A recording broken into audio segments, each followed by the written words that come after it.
All right, y'all. Look, today I'm gonna be teaching my beautiful girls about something that they will not teach us in school, and they definitely didn't teach us in school.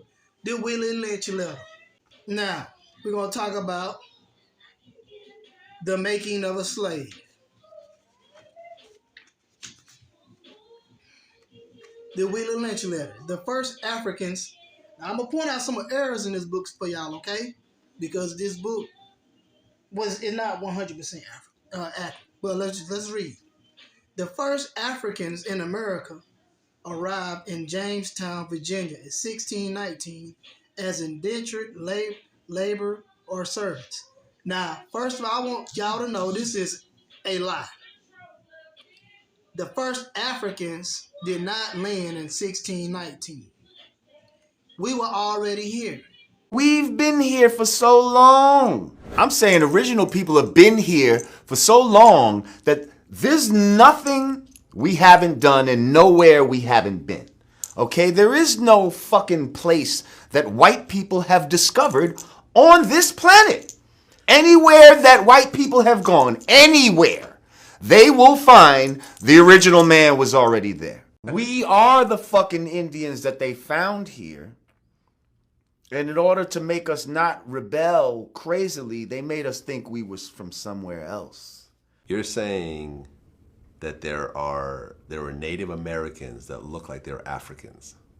Yes. Already in this country. Yes. And there's statues and all kind of shit to prove it.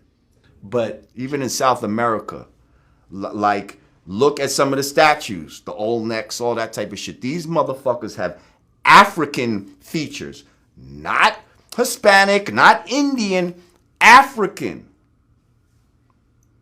So you got to understand, we've been here for so long. I'm saying original people have been here for so long that there's nothing we haven't done and nowhere we haven't been. Okay? There is no fucking place that white people have discovered on this planet. Anywhere that white people have gone, anywhere, they will find the original man was already there. The Olmecs were the first major civilization in Mesoamerica. Meso is a Greek word that means middle. So Mesoamerica means Middle America. It is a region in North America that extends from Mexico to northern Costa Rica. This is one of the many Olmec heads unearthed there. That Olmec head looks African. Look at the face. Well, the facial features of certain Olmec heads have led historians to surmise there was an African presence among the Olmecs.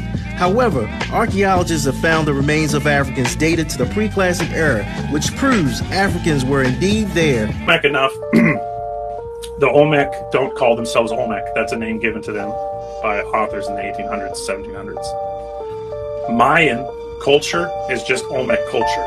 They created the Mayan to separate two distinct people. So the Olmec called themselves the Z people, XI. And what's really interesting is you can trace that group to China, where they already are the Z dynasty. And people like Buddha, remember Buddha's mother was Maya, the roots of Buddha exist in Mexico. The Olmec of the Z dynasty, this is going to get you your Mongolian phenotypes, where we're told the yellow races of today, but really the leading people in China and Japan pre-1500, 1400, 1300s were dark-skinned. Confucius was a dark-skinned person. All of the great philosopher types of China were black. We were known as indigenous Aboriginal Americans, Choctaws, and Tahinas, and all these other different names, Washitas, even Olmecs. People refer to some of them as Mayans. Okay, so we was already here in this continent. Do y'all hear me? So this is a lie. If someone would break into your home, murder your people, enslave your people, sell your people, then how qualified are they to teach you about God? I mean, just think about the basics. How qualified are they? Because their very actions are ungodlike. Why, if the European just followed 2 of the 10 commandments, we wouldn't be here. We'd still be at home in Africa, enjoying a quality of life that we can't even imagine. So not only did they distort the story of African people, but they changed those images in order to sell you a lie. And if someone will lie to you about God, then the question is, what won't they lie to you about? And about the 20% of Africans that they did bring to America. The remains of the last slave ship that came to America have been found. The schooner Clotilda brought 110 Africans to U.S. shores in 1860, decades after it was illegal to import slaves into the country.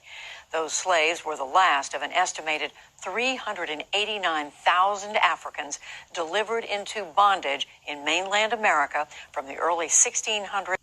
Maher paid Captain William Foster to sail the Clotilda to what was then the Kingdom of Dahomey. Foster purchased just over 100 slaves and returned to Alabama, sneaking into Mobile Bay and then north into the Mobile River under the cover of night to do a full-scale assessment of a section of the Mobile River. They found a better candidate beneath the muddy waters, as seen in this video from National Geographic. There's one target in particular that stands out. It's roughly the same size as Clotilda. You see how I say they arrived through Jamestown? Now, that's true. They didn't teach you about this in high school. The colonies had white servants and slaves, right, who were mostly felons.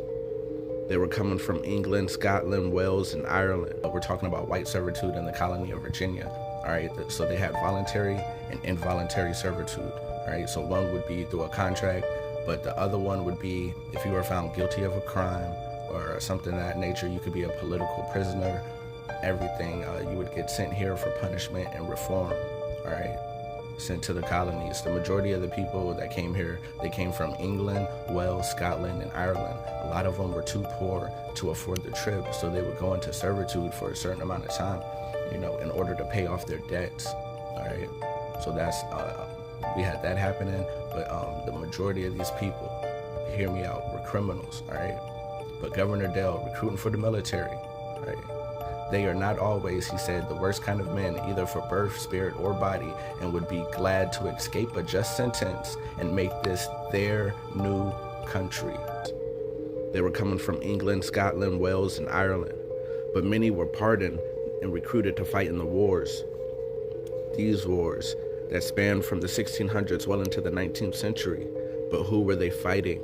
They were fighting the dark copper-colored tribes of North America. And that right there is $5,000 worth of information. But why stop there? They are of dark color, not much unlike the Ethiopians. Wow. But what about the other people they found? Good question. You must mean the people of dark skin, like the others.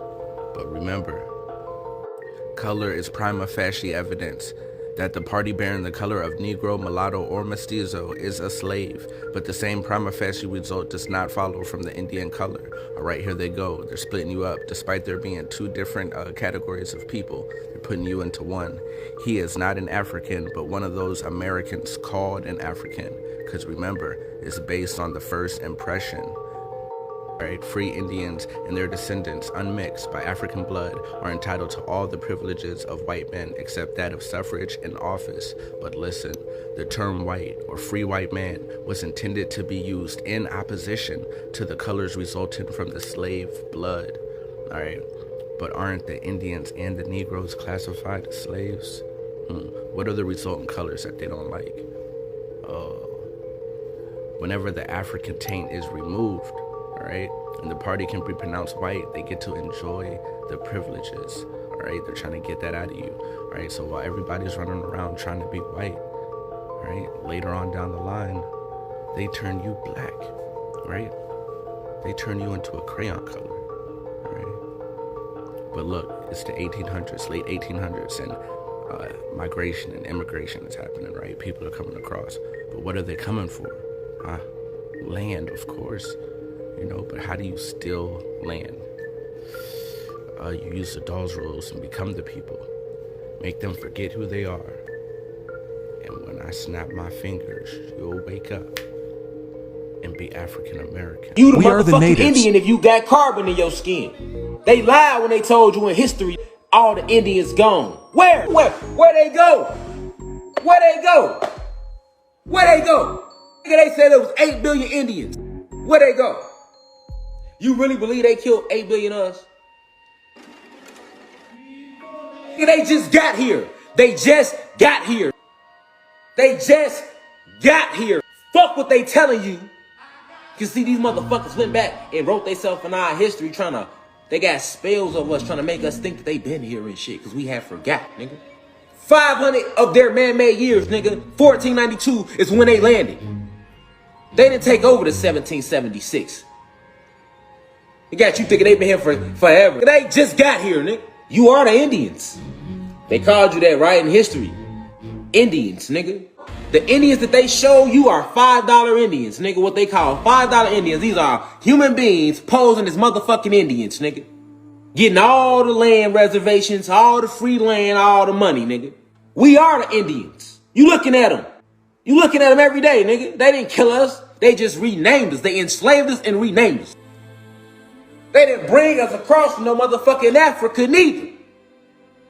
They got you thinking we all came from Africa to hide the fact that we was everywhere, nigga. We everything.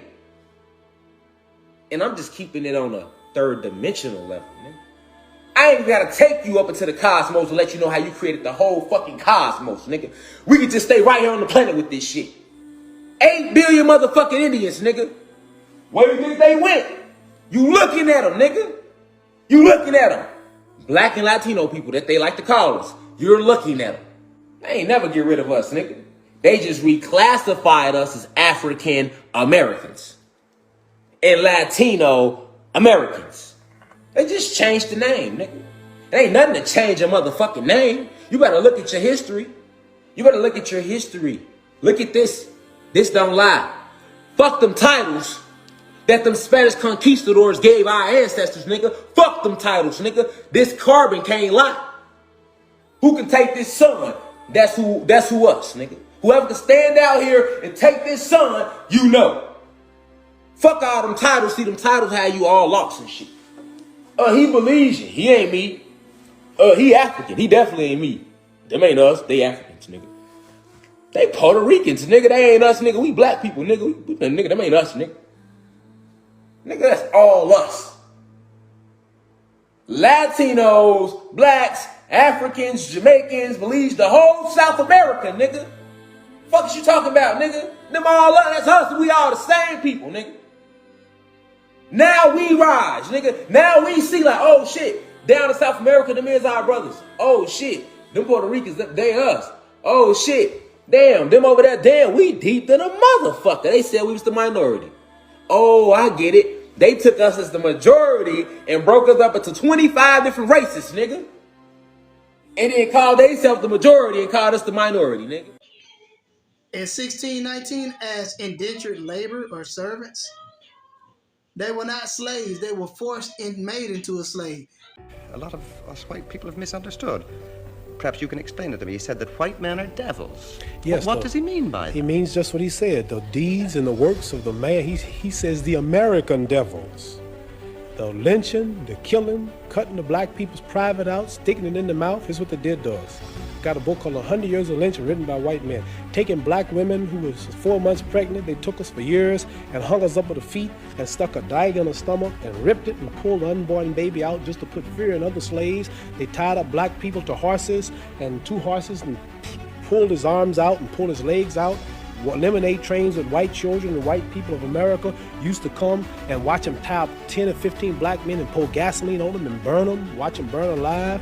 They took us and hung us up with trees and shot us with bullets. They cut a hand off and gave it to the little boy and they took the leg off. And this is worse than the devil. All right, but the devil, the preacher in the church taught us that the devil was up under the ground. Right. And he'll wait till he died before he burned us up. This white devil in America was worse because he burned us while we was alive. He didn't wait till we died. They did not come as slaves. They were made slaves. Okay? And they came in 1555. See that? Why did it say They 1619? because it took them 64 years to make them into a slave. That's why. It took them 64 years to make them into a slave.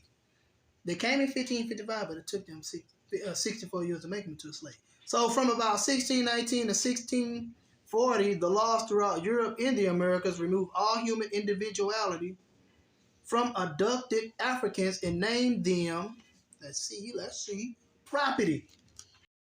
For hundreds of years, we've been the most hated. But within that hatred comes the hypocrisy of loving our culture. You've made trillions off of our motherfucking culture. You know that. You made money off our culture. Let's be real. 100%. You made money off our culture. White musicians, all the shit we created from the oppression and the abuse and the rape and the putting down of us. We create blues, jazz, rock and roll, reggae, ska. We invent all of that shit. And to top it off, we invent all the shit that you all use. From the video game cartridge, Henry Lawson, huh? We got the pacemaker, Otis Boynton. We have the late Dr. Bath, who created the laser eye surgery. We have Dr. Gladys, who's still alive, who's almost 80 years old, who created GPS. These people were property, and see, the U.S. Supreme Court and Chief Justice like Roger B. Taney ensured that the law did not protect slaves. So the slaves were not protected by the law, but imbued their white oppressors who physically, mentally, and psychologically abused them with full supremacy. You may have it in their mind that they cannot even go for themselves. But I want to know, how educated was your fathers when they crossed the Atlantic to start fighting off the Indians? Why would you go and get black people to come here?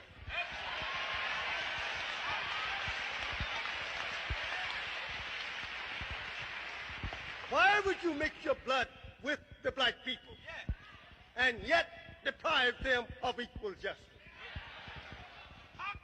That's the thing. If you so mighty and so wise, why did not you build and construct your own government and country and leave us alone?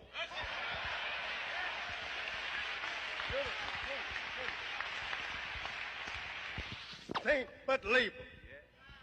Why should not we want some of this earth where we can start building a government for the future of our people, so that they won't be a subject people for just labor, year after year for another people. And in all of that, laboring and submission to the will of that nation, they still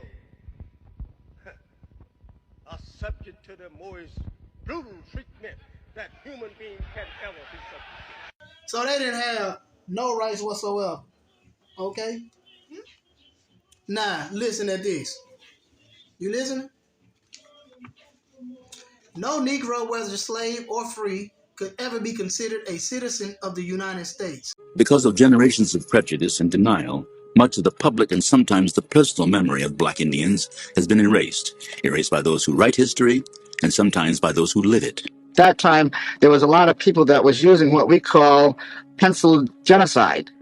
In other words, they were changing documents in the town halls and this and that, and unless you had some question about it, you didn't even know it. So, for example, in my dad's family, my Aunt Marion, my Aunt Josephine, and my Uncle Lewis were down as Indian. Uncle Lawrence and my father were down as black. My mother's birth certificate, she was born on Coswell Street, which is Pawcatuck, Connecticut. And the doctor, knowing that she wasn't black, naturally, because he was very well familiar with the Babcock family, put her down as white. And a lot of us were put down as white just so we would not have that stigma of being black.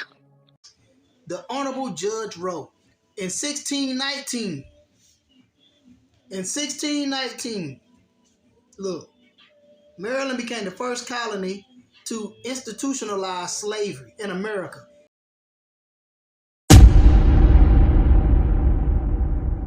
It was a time when white people or the other culture were slaves. And the Moors did them dirty. But did they ever teach you about a Moor in school? No more Moors. You don't even, because they don't want to see that visual of us winning, because that's what you do when you take over a culture. You take their religion, you erase their heroes, their artifacts, and anything they ever did strong, and you make them think that they've never been strong and they've always been weak and they've always needed you. And that's how they did this to us. Look how strong we are. Why are we listening to them? Well, that's the only way it would work. They'd have to discredit us in order to justify the mistreatment. And they make us discredit ourselves. They have to do that. Yeah, right. And they're so good at it that they've actually convinced a lot of us to actually aid them in destroying our image. Leo Cohen. That's what I'm saying. Yeah. I look at those people that are exploiting our dysfunction and making money for it for a living their whole life.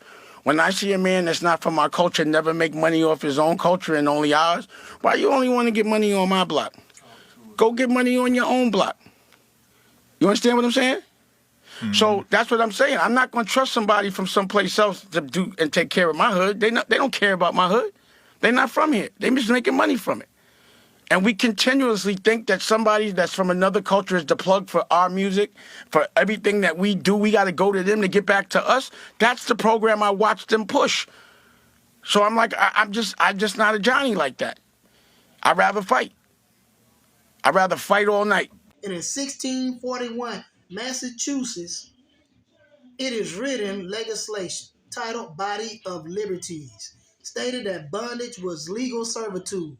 Ain't that some shit? I keep it real with my children, so I'm not going to fake the funk with y'all. Anyway, at that moment, changing the status of the African hostages to authentic cattle slaves. They referred to our ancestors as cattle, like cows and sheep. Now listen to this. That could be bought and sold at the discretion of their white owners. Now we know ain't nobody white. They pinkish. They peachish.